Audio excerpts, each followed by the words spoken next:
Tanushree Upadhyay. I'm Upasna. I come from Pondicherry. Hi guys, this is Sanket. I'm pursuing master's degree in PR. I'm Sthiti Pragya Dash and I'm a student of journalism and mass communication. Unfreedom, according to me, is a hypocrisy of democracy. Anything that stops you from doing what your heart and mind says in an ethical way is unfreedom according to me. In India, in country like India, we say that we are free. Constitutionally, we all have right to choose and do whatever we want to.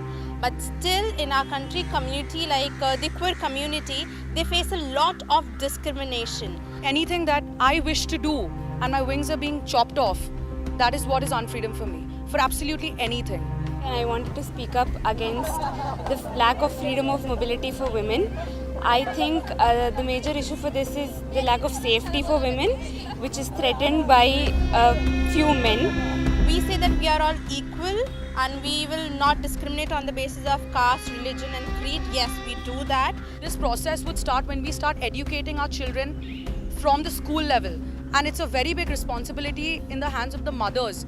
They should start creating that nuance of respecting women. The message which I would like to give to all the people around and especially the youngsters is that we should all stand and fight against violence and all kinds of injustice that has been happening in the society. They should support this campaign, which I am supporting as well. And the campaign is #Unfreedom. I support #Unfreedom. I vehemently extend my support out to the campaign #Unfreedom.